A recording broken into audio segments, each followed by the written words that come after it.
If your relationships leave you feeling unseen, misunderstood, or emotionally drained, there is a reason, and it's not what you think.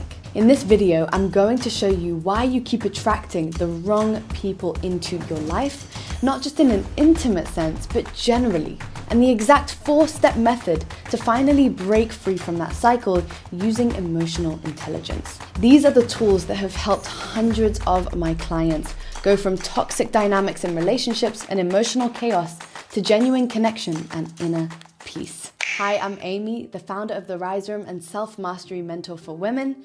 Over the past decade, I've supported women through deep emotional transformation, helping them reclaim their power, their health, their peace, and their presence.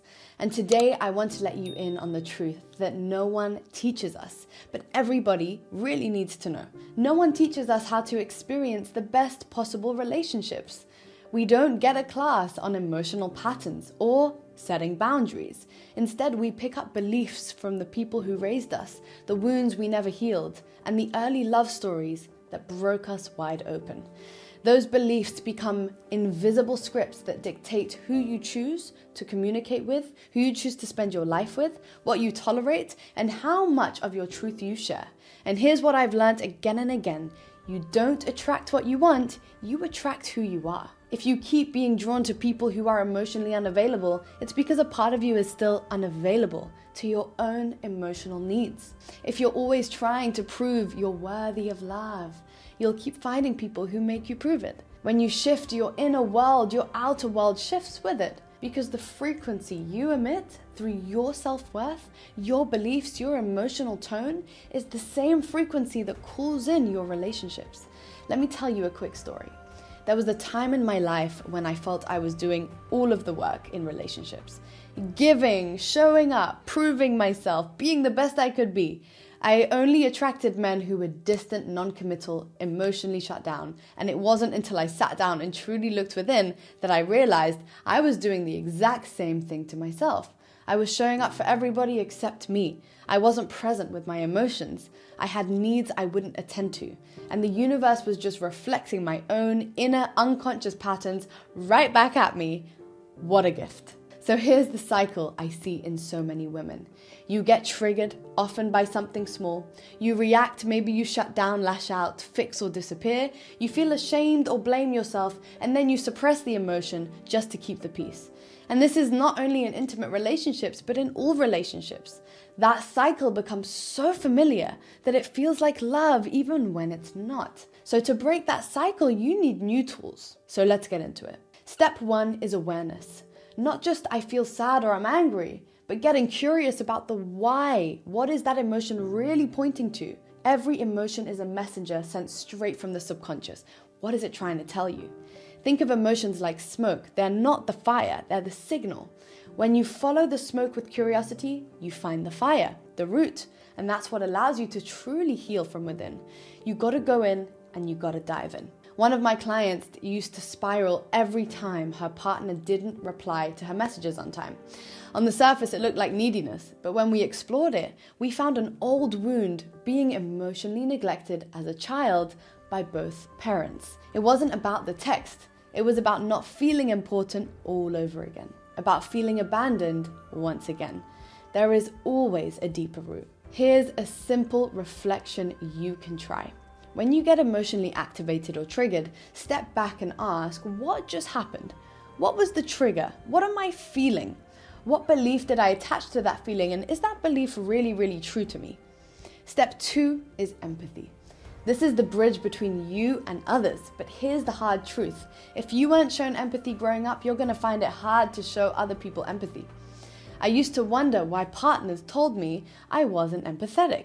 I thought I was. I cared so deeply, I showed up, but I was emotionally guarded. Eventually, I realized I hadn't processed my own grief, especially the grief of losing my mother at such a young age.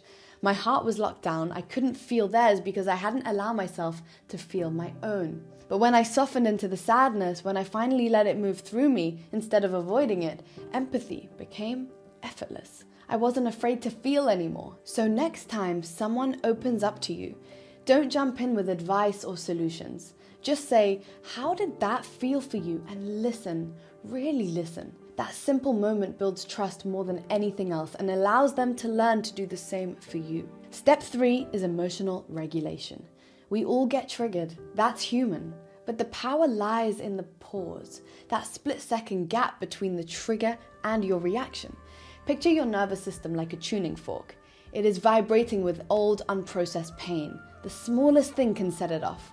But when you learn to soothe your system, you get to choose your response instead of defaulting to your past. Here's a tool I absolutely love called coherence breathing.